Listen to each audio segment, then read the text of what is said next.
Alright, today I'm going to show you how to 3D print your own anime figures, from finding the models to printing to assembling and preparing them for paint. Let's get started. So first, where do you actually find anime figures that are ready for 3D printing?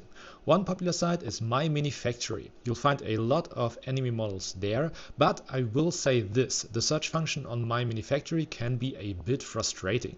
Then there is CG Trader, which has a better search function and a huge selection of anime characters. Just a quick warning though, some of the search results might not be safe for work, depending on what you look up, so keep that in mind. Another really great option is Patreon. A lot of 3D artists offer high quality anime figures through their Patreon pages. Some creators you might want to check out include Kaden 3D, MyAnimate and Nikyu Figurines. They release new models regularly, and if you are supporting them, you usually get access to a growing library of files. All the links to the sites I mentioned are in the description down below. Once you've downloaded your STL files, it's time to move on to the actual printing process. To print anime figures, especially those with detailed facial features or flowing hair, you'll need a resin 3D printer. FDM printers can work for larger or more basic pieces, but for fine details, resin is the way to go. I've listed my favorite resin printers in the video description down below, including the one I use for this figure. Now let's talk software. You'll need a slicer, which is a program that prepares your 3D model for printing. What it does is it breaks down the model into thin layers that the printer can understand and print one layer at a time. I use Cheetahbox for all my resin prints. It's free, very straightforward, and you can download it from the link below. Once you open Cheetahbox, the first thing to do is add your specific printer to the software. Most resin printers include guides that walk you through the process. Then you have to import your 3D model. Next, when you're placing models on the print plate, try to align parts close to the plate to reduce print time. But be strategic with orientation. Any highly detailed areas like faces, armor or hair should not be facing the build plate. You want supports to attach to areas with less detail, like the back of the model or the underside of clothing, so cleanup is easier later. Now select all the parts and click Add Supports. You don't really need to mess with the settings here, the default support settings are usually good enough for figures like these. Click Auto Support, let the software generate them, and then you're ready to slice. Click Slice, export the file and transfer it to your printer, usually with a USB stick or an SD card. Insert it into your printer, press Start and let it run. For resin, I use regular gray resin from Anycubic. I've tested a few high detail resins, but to be honest, the improvement wasn't significant enough for me to recommend them. So standard gray resin it is. It works great and there is a link in the description. After your prints finish, they are not quite ready yet. Resin prints come out of the printer coated in uncured liquid resin that needs to be cleaned off. First, wear gloves. Uncured resin is slightly toxic and can irritate your skin. Put the parts into a plastic container filled with isopropyl alcohol. You can use a wash and cure station to do this, or just manually shake the parts inside the container for a few seconds. After they are clean, place them on a paper towel and let the alcohol evaporate. Give it about 5 minutes and it should all be gone. Then remove the supports.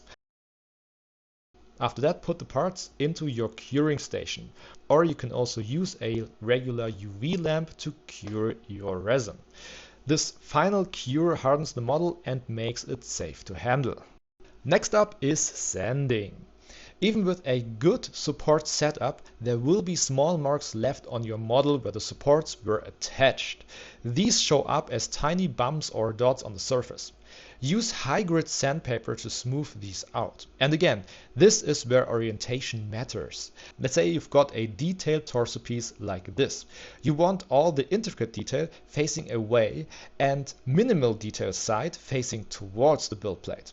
That way, sanding the pieces is easier as no fine detail is in the way. Also, always double check the parts before printing. I accidentally printed 2 sets of legs because I didn't read the instructions properly, so learn from my mistakes. For the base of the model, I actually used a FDM printer. just to save time. But you can absolutely print bases in resin too. Once everything is sanded and cleaned, it's time to assemble the figure. Some people like to partially assemble their figure first, paint each part, and then finish assembly. And that's totally fine, especially if you want clean paint lines between sections. But for this model, it made more sense to glue everything together first. There were a lot of seams that needed to be fixed, and it's easier to do that when the figure is fully assembled. I use super glue for all my assembly. If you noticed any gaps between the pieces once it's assembled, don't worry, that can happen with some parts depending on how the model fits together. I'll show you how to fix that next. This step is optional, but if you do see any visible gaps between parts after gluing, it's good to know how to fix them. You can use epoxy putty like green stuff for example, or you can use a basic filler. I used filler for this figure. Apply a small amount to the gaps and then use your fingers and some water to smooth it out. Let the filler dry completely and then sand it smooth. You might have to repeat this process 2 or maybe even 3 times if the gaps are deep, but the end result will be a seamless model that looks like it was printed in one piece. Finally, before you can paint your model, you need to apply a primer. A primer creates a surface that paint can stick to, and it also helps highlight any small flaws you might have missed during sanding or assembly. I use primers from Citadel or Army Painter. Both give good coverage and dry quickly. Again, there are links in the description down below. Spray the primer in thin, even coats. Too much primer can cover up details, so take your time and build it up gradually. Once the primer is on and dry, your model is officially ready for painting. And that's it! You've got your own 3D printed anime figure, cleaned, assembled and primed, ready for the paint job. It takes a bit of time, but the end result is really rewarding, especially when it's a character you can't easily find in stores. If you want to know how to paint 3D printed models like these, then consider subscribing, as I will publish a video soon showing you how I paint models like these. There are a few more things to consider when printing anime figures that I want to mention at the end here. For one, the quality of the figures ranges quite a bit, which is why I recommend only buying figures from artists that are known to produce well-designed figures for 3D printing. Secondly, some models come with supports pre-configured. For example, this Luffy figure came with pre-supported and unsupported parts. Pre-supported parts are great, but they won't work on every 3D printer. Mine was struggling a little bit with the fine supports and I had a few failed prints because of it.